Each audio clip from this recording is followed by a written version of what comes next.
basically a single value which represent the whole set of data, जो पूरे data को क्या कर रही होती है, रिप्रेजेंट कर रही होती है। इससे पहले जो हमने काम किया था उसके अंदर हमने जो रॉ डाटा था, अनग्रुप डाटा था, हमने उसकी ग्रुपिंग करी, हमने उसकी क्लासिफिकेशन देखी, हमने फ्रीक्वेंसी डिस्ट्रीब्यूशन बनाई, हमने डिफरेंट क्लासेस के अंदर डिवाइड करके उसके कॉरेस्पॉन्डिंग उसकी जो फ्रीक्वेंसीज फॉल कर रही थी हमने वो लिखी, जिसको हमने फ्रीक्वेंसी डिस्ट्रीब्यूशन का नाम दिया। हमने डिफरेंट ग्राफ्स देखे कि हम किस तरीके से डाटा को ग्राफ की शक्ल में प्रेजेंट कर सकते हैं, तो कर सकते हैं, ठीक है। और हमने देखा कि जब हमने ये सारा काम किया तो that is called the presentation of data. ये किसके अंदर आता है, डाटा की प्रेजेंटेशन में, कि हम डाटा को किस किस तरीके से प्रेजेंट कर सकते हैं कि वो ज्यादा जो है वो बेहतर तरीके से एक्सप्लेन किया जा सके। यानी जो डाटा आपका पहले रॉ फॉर्म में पड़ा हुआ था, एक स्कैटर्ड शक्ल में पड़ा हुआ था, जिसको देख के हमें समझ नहीं आ रही थी कि उसकी डिस्ट्रीब्यूशन कैसी है, वो किस तरह से डिस्पर्स है, ठीक है। तो हमने ये सारा जब काम किया प्रेजेंटेशन ऑफ डाटा में, जिसमें हमने क्लासिफिकेशन की, जिसके अंदर हमने फ्रीक्वेंसी डिस्ट्रीब्यूशन की, हमने जिसमें ग्राफ्स बनाए, हिस्टोग्राम था, उसके अलावा हमने स्टेम एंड लीफ प्लॉट देखा, इसके अलावा हमने कम्युलेटिव फ्रीक्वेंसीज डिस्ट्रीब्यूशन देखी, ओगिव देखा। तो ये सारा का सारा किसमें आता था, आपकी डाटा की प्रेजेंटेशन में, कि हम डाटा को किस तरीके से प्रेजेंट कर सकते हैं। तो हमने आगे क्या देखा, हमने नेक्स्ट जो हमारा टॉपिक है वो है हमारा measure of central tendency. Central tendency के मेजर्स हमने देखने हैं।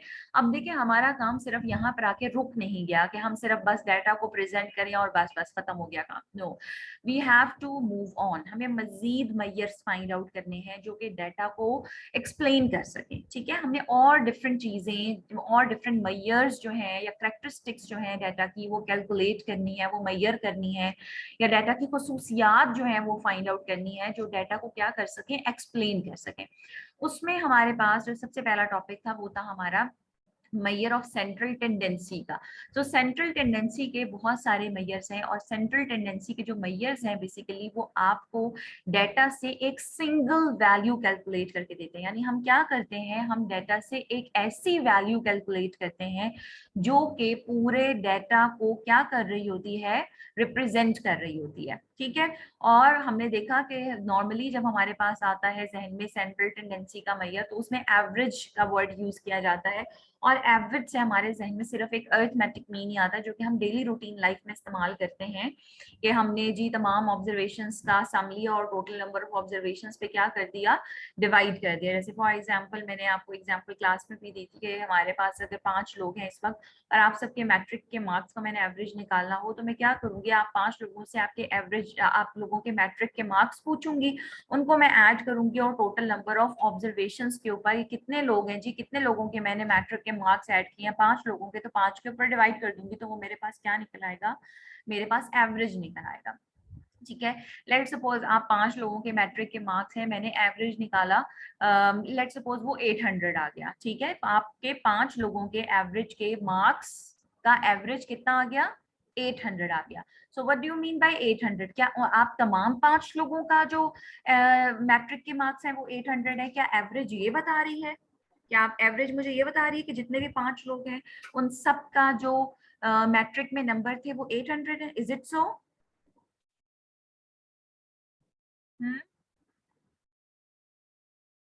बताएं। No ma'am. नो, ठीक है। अगर मेरे पास 5 लोग हैं, ठीक है, किसी के लेट सपोज 821 है मार्क्स, दूसरे वाले बच्ची के जो है वो 8790 मार्क्स हैं, ठीक है, और तीसरी वाली बच्ची के जो है वो आपके पास 850 मार्क्स हैं, ठीक है, चौथी बच्ची के जो है वो लेट सपोज 900 मार्क्स हैं, ठीक है, और कैलकुलेटर्स हैं सबके पास, और पांचवी जो बच्ची है लेट सपोज उसके जो मार्क्स हैं वो 750 हैं। Now find the average of that, निकालें इसका एवरेज, अरिथमेटिक मीन। पहला जो सिंपल कॉन्सेप्ट है हमारा अरिथमेटिक मीन का, जो हम एवरेज निकालते हैं उसका क्या है, अरिथमेटिक मीन। सिंपल एवरेज, जो आपने एवरेज है उसके अंदर सबसे जो इजी और सबसे ज्यादा जो इस्तेमाल होने वाला जो कॉमन मेजर है हमारा वो अरिथमेटिक मीन है। उसमें हम क्या करते हैं, तो हम सम करते हैं तमाम ऑब्जर्वेशंस का, सम ऑफ ऑल ऑब्जर्वेशन, और डिवाइड कर देते हैं टोटल नंबर ऑफ ऑब्जर्वेशंस पे। तो क्या जी आपके पास अरिथमेटिक मीन आ रहा है इसका, क्या एवरेज आ रहा है 5 लोगों का? प्लस कर दें तमाम नंबर्स को, और टोटल कितने स्टूडेंट्स हैं, 5 स्टूडेंट्स हैं, उनके ऊपर आप डिवाइड कर दें। Hurry up girls,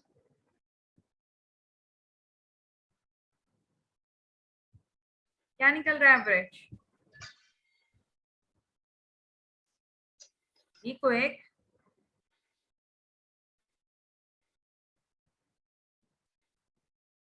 182।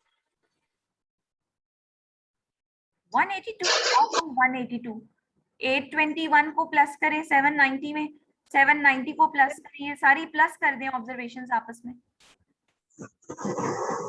822.2 जी 822.2, 822.2 ठीक है। और अगर मैं इसको राउंड ऑफ कर लूं 822.2 तो मैं इसको 822 ले सकती हूँ, क्योंकि 0.2 जो है वो डेफिनेटली लेस है, तो मैं इसको 822, इसका मतलब है कि 5 स्टूडेंट्स के, ठीक है, 5 स्टूडेंट्स के जो एवरेज निकला मार्क्स का वो कितना निकला है, 822। सो क्या एवरेज 822 आपको ये बता रहा है कि तमाम लोग, मैं कहूँ कि 5 लोग हैं, मुझे ये नहीं पता, अब मुझे ये नहीं पता, ये इन्फॉर्मेशन मुझे नहीं पता, और मैं कहूँ कि मेरे पास एडीपी में 5 बच्चे हैं, ठीक है, और उन बच्चों के मैट्रिक के मार्क्स का एवरेज कितना है, 822। सो क्या मैं ये सोचूंगी कि मेरी क्लास में जो सारे के सारे 5 बच्चे हैं उन सबके मार्क्स जो है वो मैट्रिक में 822 है? No. No. What should I think about, मुझे क्या सोचना चाहिए, मेरे जहन में क्या आएगा, मेरे जहन में क्या आएगा कि मेरे पास जो 5 बच्चे हैं उनके मार्क्स 822 के इर्द गिर्द घूम रहे हैं, मेरे स्टूडेंट्स के मार्क्स जो हैं वो 822 के राउंड अबाउट, मतलब करीब करीब हैं, हो सकता है कोई 822 से पीछे भी हो, कोई आगे भी हो, समझ आ रही है? मेरे जहन में आएगा अगर एवरेज 822 है तो इसका मतलब है कि कैसे स्टूडेंट्स होंगे, कुछ स्टूडेंट्स 700 की रेंज में होंगे, कुछ 850, कुछ 900, जहन में आता है ना कि नहीं आता? या मेरे जहन में यह आएगा कि अगर मैं कहूँ 5 स्टूडेंट्स के मार्क्स अगर एवरेज 822 है तो क्या मैं ये सोचूंगी कि मेरे स्टूडेंट्स बहुत नालायक हैं, तमाम के मार्क्स जो हैं वो 500, 400, 300 के करीब होंगे? नो ना? क्या जहन में आएगा कि ये सेंटर है, इसका क्या मतलब है, ये 5 स्टूडेंट्स के मार्क्स का सेंटर सेंटर, है। यानी तमाम स्टूडेंट्स के 5 स्टूडेंट्स के मार्क्स जो हैं वो इस 822 के इर्द गिर्द घूम रहे हैं, किसी के 822 से ज्यादा होंगे, किसी के 822 से कम होंगे, और उन तमाम स्टूडेंट्स का जो सेंटर है वो क्या है आपका, 822। Is it clear? यस ठीक है। मैम। सो दैट्स व्हाई ये जो आपके पास है इसको हम कहते हैं मेजर ऑफ सेंट्रल टेंडेंसी, क्योंकि ये क्या करता है, ये डेटा का सेंटर लोकेट करता है, क्या करता है, डेटा का सेंटर सेंटर, रोटेट कर। ठीक है। तो हमने उसके अंदर डिफरेंट टाइप्स ऑफ मेजर्स पढ़े थे, हमारे पास डिफरेंट टाइप्स ऑफ एवरेजेस मौजूद हैं, और उसमें हमारे पास जो सबसे पहले एवरेज हमारे पास आती है, जो most commonly types of averages हैं, ये आपको याद होनी चाहिए, मैंने उस दिन भी लास्ट लेक्चर में करवाया था, आज मैं दोबारा इसलिए करवा रही हूँ कि बहुत से स्टूडेंट मिस थे, उस वक्त एब्सेंट थे। पहला जो आपका है that is your arithmetic mean, जिसको हम सिंपली मीन भी जब हम वर्ड यूज करते हैं तो हमारे जहन में अर्थमेटिक, जहां कहीं मीन आएगा, what do you mean by that, this is your arithmetic mean. Second जो कॉमन टाइप ऑफ एवरेज है, this is your geometric mean. तीसरी जो है वो क्या है आपके पास, हार्मोनिक मीन। चौथी कौन सी है आपके पास, मीडियन। और पांचवी कौन सी है आपके पास, मॉड। इसका मतलब है कि 5 कॉमन टाइप्स ऑफ एवरेजेस आपके पास मौजूद हैं, और ये सारी की सारी जितनी भी टाइप्स ऑफ एवरेजेस हैं, चाहे वो अर्थमेटिक मीन हो, चाहे वो ज्योमेट्रिक मीन हो, चाहे वो हार्मोनिक मीन हो, चाहे वो मीडियन हो, चाहे वो मॉड हो, ये क्या लोकेट करके दे रहा है, ये आपको एक ऐसी सिंगल वैल्यू कैलकुलेट करके देगा जो कि डेटा का क्या होगा, सेंटर होगा। सेंटर होगा। वो एक ऐसी वैल्यू आपको निकाल के देगा जो कि डेटा के सेंटर को रिप्रेजेंट कर रही होगी, जो डेटा का सेंटर होगा। You get my point? Yes ma'am. ठीक है। सो सबसे पहले हम एक एक करके सारे एवरेजेस की टाइप्स देखेंगे, जिसमें सबसे पहले हम देखेंगे arithmetic mean, which is very common और हम डेली लाइफ में इसका इस्तेमाल करते हैं, अभी भी मैंने आपको करके दिखाया। और अर्थमेटिक मीन को सिंपली मीन भी कहा जाता है, कहीं पे मीन आ जाए तो इसका मतलब अर्थमेटिक मीन है। और इसकी डेफिनेशन क्या है? Sum of all the observations divided by the number of observations, कि आपने तमाम ऑब्जर्वेशंस को जितनी भी हैं उनको क्या कर लेना है? सम, और टोटल नंबर ऑफ ऑब्जर्वेशंस के ऊपर क्या कर देना है? डिवाइड। जैसे अभी मैंने आपके पास एग्जांपल ली, मैंने 5 स्टूडेंट्स के मार्क्स लिए, मैंने उन 5 स्टूडेंट्स के मार्क्स का एवरेज निकालना था, तो मैंने उन 5 स्टूडेंट्स के मार्क्स को ऐड किया, और टोटल नंबर ऑफ ऑब्जर्वेशन, या इस वक्त मेरे पास स्टूडेंट्स थे, तो टोटल स्टूडेंट्स कितने थे? 5 थे। 5 लोगों के स्टूडेंट्स के मार्क्स थे, तो टोटल 5 के ऊपर मैंने उसको क्या कर दिया? डिवाइड कर दिया। सो दिस इज द ये थियोरेटिकल डेफिनेशन है आपकी मीन की, कि आपने सम करना है और टोटल नंबर ऑफ ऑब्जर्वेशंस पे डिवाइड करना है।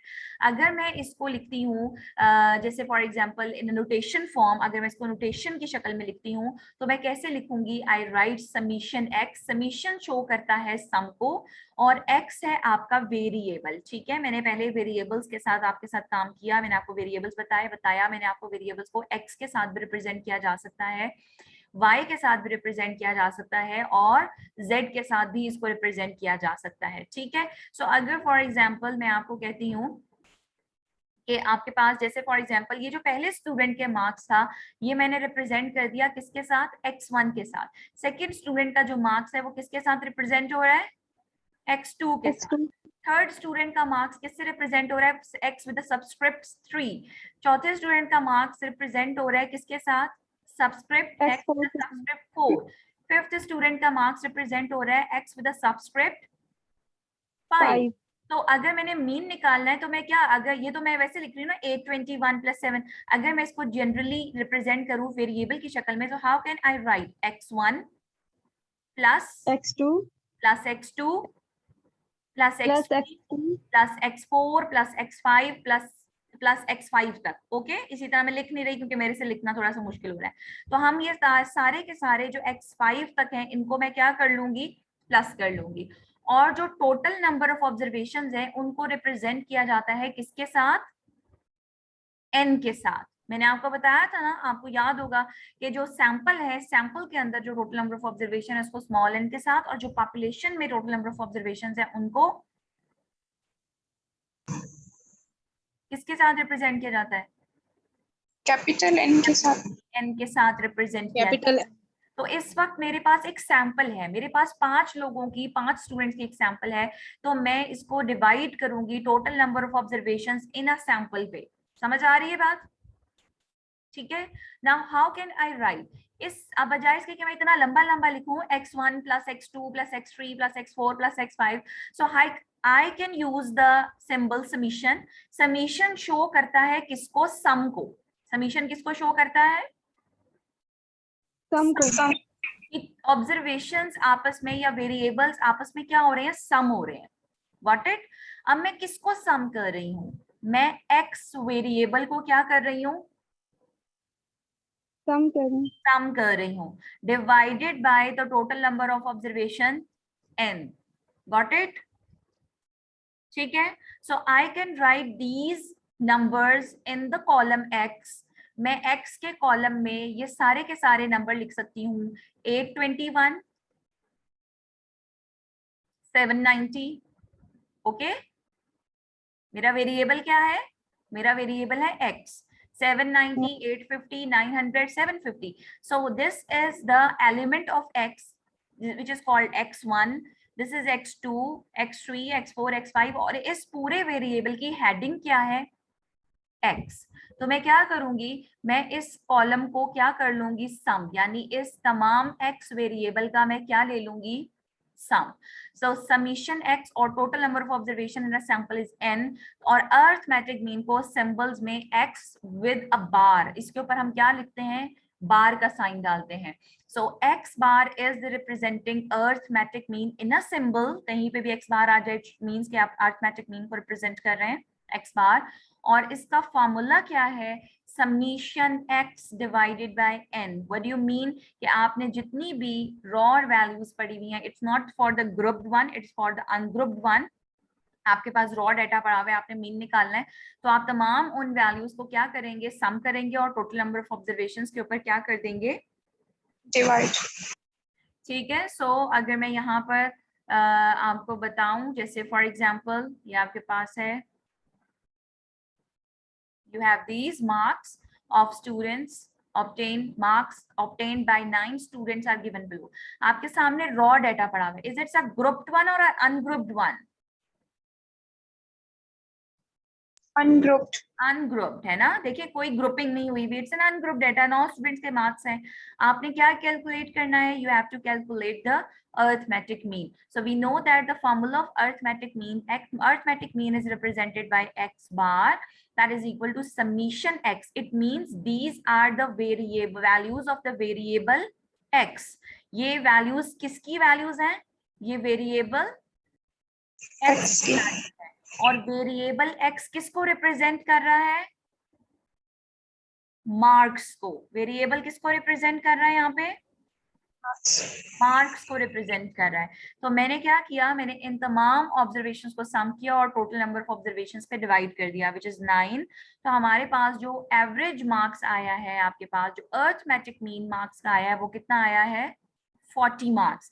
सो अगर मैं कहूँ कि 9 स्टूडेंट्स के जो एवरेज मार्क हैं वो 40 मार्क्स हैं, तो मेरे जहन में हरगिज ये नहीं आएगा कि तमाम स्टूडेंट्स के मार्क्स 40 होंगे, बल्कि मेरे जहन में ये आएगा कि तमाम स्टूडेंट्स के मार्क्स 40 से इर्द गिर्द घूम रहे हैं, किसी के 40 से कम होंगे, किसी के थोड़े से 40 से ज्यादा होंगे, और उन तमाम 9 स्टूडेंट्स का जो सेंटर बन रहा है मार्क्स का, वो क्या है, 40 है।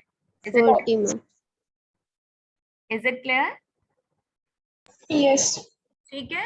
सो अब हम आ जाते हैं अपने ये था formula for the group data set, ठीक है, अनग्रुप डेटा सेट। अब अगर मैं कहूँ कि मैंने आपका जो है वो ग्रुप डेटा से ये अनग्रुप डेटा का मीन है, it's an arithmetic mean, it's an arithmetic mean for the ungroup data set. किसका मीन है arithmetic mean, ungroup data set का, ठीक है, अनग्रुप्ड डेटा सेट का मीन है ये। और अगर मैं कहूँ कि आपने अर्थमेटिक मीन निकालना है किसका, ग्रुप डेटा सेट का, तो ग्रुप जब डेटा सेट की बात आती है तो आपके जहन में क्या आता है, ग्रुप डेटा सेट कैसा होता है?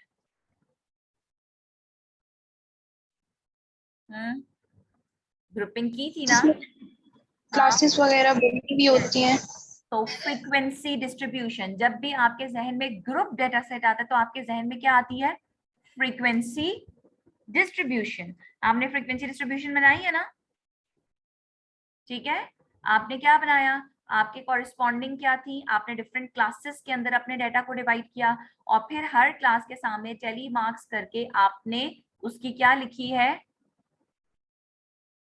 फ्रीक्वेंसी लिखी है, ठीक है। सो अगर मेरे पास ग्रुप डेटा सेट आ जाता है और वो मुझसे कहे कि अर्थमेटिक मीन लगाएं, तो अब मैं समीशन x ओवर n वाला फॉर्मूला नहीं लगा सकती, क्योंकि ये फॉर्मूला किसका है, ये फॉर्मूला है आपका अनग्रुप डेटा सेट का, ठीक है। सो अब सबसे पहले तो हम arithmetic mean for the group data set का फॉर्मूला देखते हैं, और arithmetic mean for the group data set is also represented by, arithmetic mean को कैसे रिप्रेजेंट करते हैं, x with a bar on that, हम इसके ऊपर बार लगा देते हैं।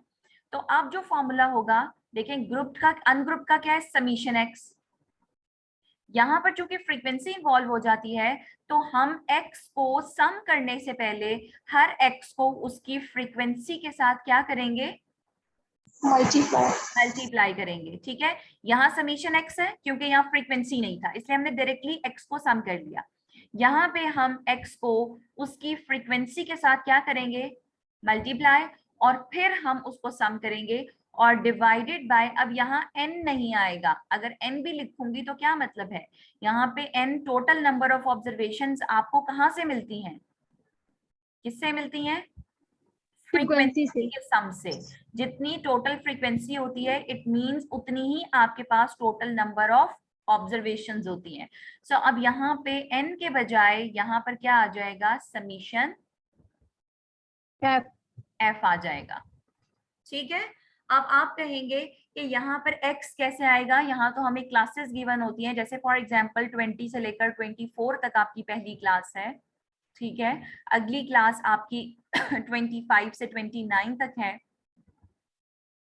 ठीक है। तो अब यहाँ पे x कहाँ से आएगा, f तो हमें नजर आ रहा है कि ये फ्रीक्वेंसी हमारे पास है, कॉरिस्पॉन्डिंग हर क्लास की कॉरिस्पॉन्डिंग फ्रीक्वेंसी है।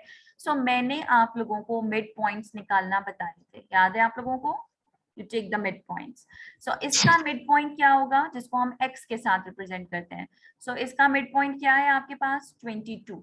लेट सपोज कि इसकी फ्रीक्वेंसी जो है वो 2 है, ठीक है। इसका मिड पॉइंट क्या होगा, दोनों को प्लस करेंगे, 2 पे डिवाइड कर देंगे, क्या होगा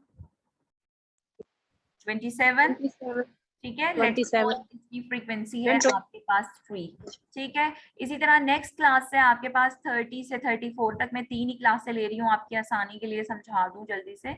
सो नेक्स्ट क्लास आपकी 34 है, एंड लेट्स सपोज के इस क्लास की फ्रीक्वेंसी आपके पास अगेन 2 है आपके पास, तो इसका मिड पॉइंट क्या होगा 32। तो अब आपके पास ये ग्रुप डेटा आपने बनाए हुए हैं, आपने फ्रीक्वेंसी डिस्ट्रीब्यूशंस भी बनाई हुई हैं, आपने मिड पॉइंट्स भी निकाले हुए हैं। अगर ग्रुप डेटा से मीन निकालने के लिए आ जाता है अरिथमेटिक मीन, तो अब आपने क्या करना है, हमेशा फॉर्मूले को उल्टा कर पड़े, आपने x को f के साथ क्या करना है, क्या करना है, मल्टीप्लाई करना है। हमने जब बीच में कुछ नहीं होता, इट मींस कि ये दोनों आपस में क्या हो रहे हैं, मल्टीप्लाई हो रहे हैं। तो आपने कॉरेस्पॉन्डिंग मिड पॉइंट को उसकी कॉरेस्पॉन्डिंग फ्रीक्वेंसी के साथ क्या करना है, मल्टीप्लाई करना है। गॉट इट, ठीक है। सो अगला कॉलम किसका जनरेट होगा कि हम फ्रीक्वेंसी को उसके कॉरेस्पॉन्डिंग मिड पॉइंट के साथ क्या करेंगे, मल्टीप्लाई करेंगे। So what you get 22 multiply by 2, what you get 44, ठीक है। 27 मल्टीप्लाई बाय 3 कितना आ गया आपके पास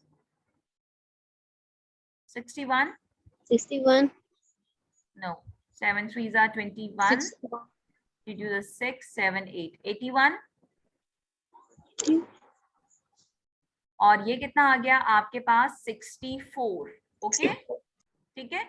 अब मुझे क्या चाहिए, मुझे एफ एक्स कॉलम का सम चाहिए। मैंने फ्रीक्वेंसी अपनी आसानी के लिए ना मैंने कॉलम्स बना दिए, ठीक है। मैंने मिड पॉइंट्स ले लिया, उसको कॉरेस्पॉन्डिंग फ्रीक्वेंसी, मैंने एफ एक्स का कॉलम जनरेट कर लिया, क्योंकि मुझे एफ को एक्स के साथ मल्टीप्लाई करना था। अब इसका सम चाहिए, तो जब मैं इस कॉलम का सम करूंगी, 44 को प्लस करूंगी 81 के साथ, 81 को प्लस करूंगी 64 के साथ, तो मेरे पास क्या आ जाएगा, मेरे पास सम आ जाएगा किसका,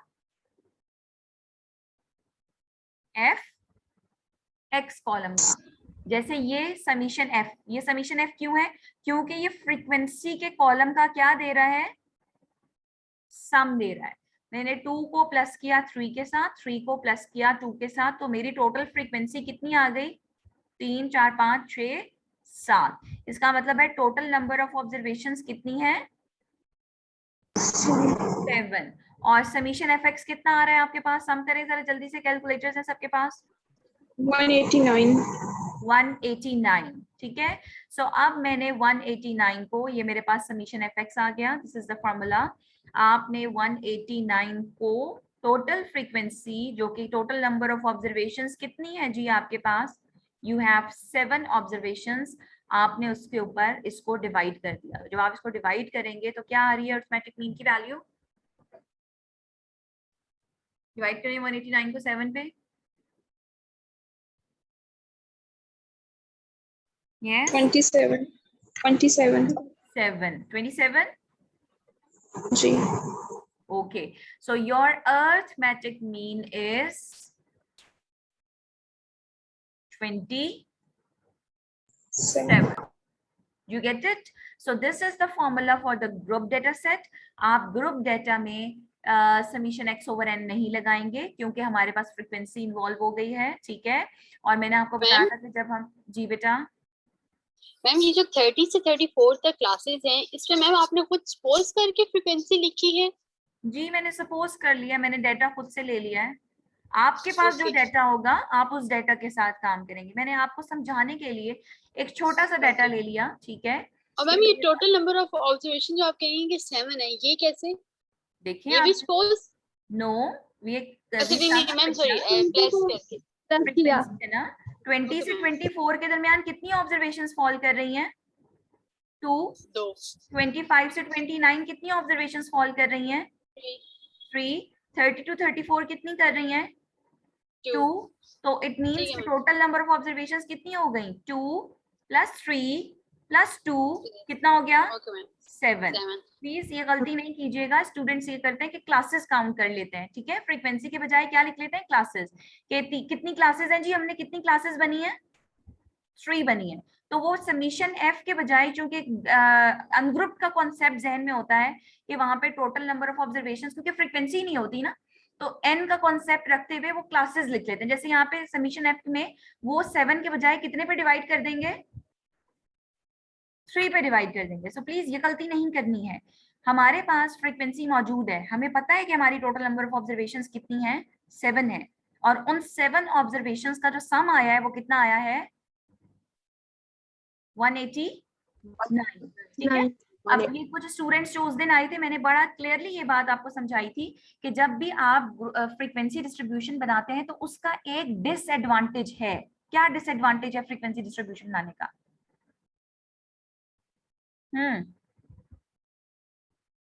क्या डिसएडवांटेज है फ्रीक्वेंसी डिस्ट्रीब्यूशन बनाने का?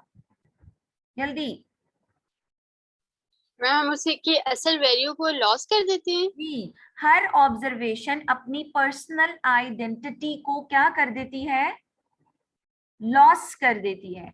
अब यहाँ पर देखिए ये क्लास बनी हुई है, 20 से लेकर 24 तक पड़ी क्लास है, ठीक है? और उसके सामने फ्रीक्वेंसी 2 लिखी हुई है। क्या मतलब है इसका? 20 से 24 की क्लास के सामने 2 लिखा हुआ है, क्या मतलब है इसका?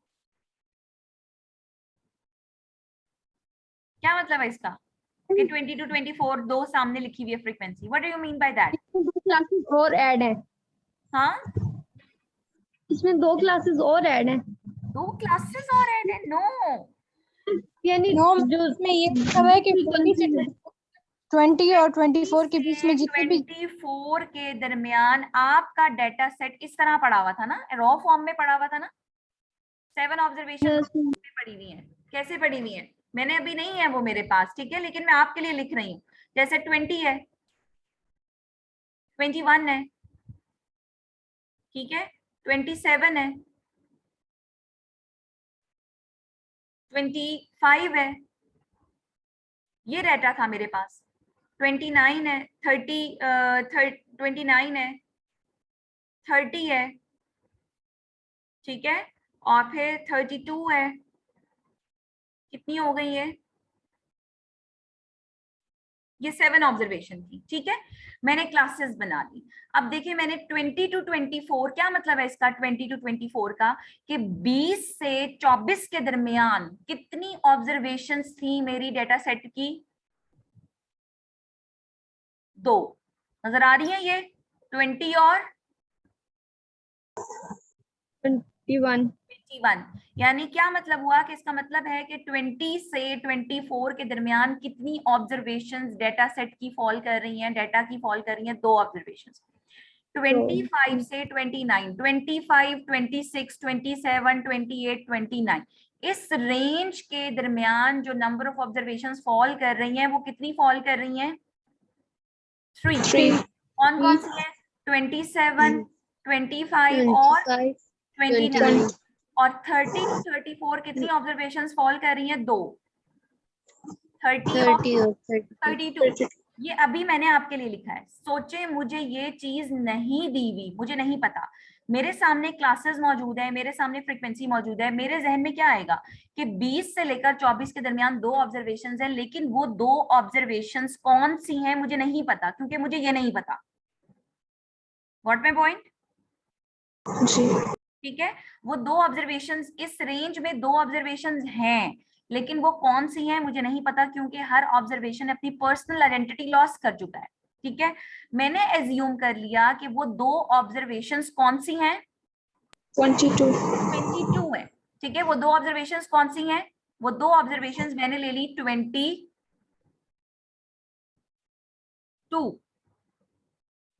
ठीक है। अब ये 25 से 29 कितनी ऑब्जर्वेशंस फॉल कर रही हैं? 3। लेकिन वो कौन सी है मुझे नहीं पता, तो मैंने एज्यूम कर लिया कि वो 3 ऑब्जर्वेशंस कौन सी हैं? 27, ओके, 27, 27, 27। मुझे पता है 30 से 34 के दरमियान 2 ऑब्जर्वेशंस फॉल कर रही हैं, लेकिन वो 2 ऑब्जर्वेशंस कौन सी हैं मुझे नहीं पता। मैंने एज्यूम कर लिया कि वो 2 ऑब्जर्वेशंस कौन सी हैं। 32 32। अब आप फर्क देख रहे हैं।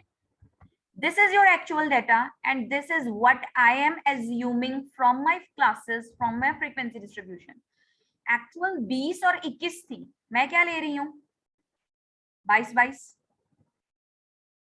Got it? yes Actual क्या थी Yes, ma'am. 27, 25 और 29, 27, 25 and 29। मैं क्या ले रही हूँ उन तीन की जगह 27, 27, 27।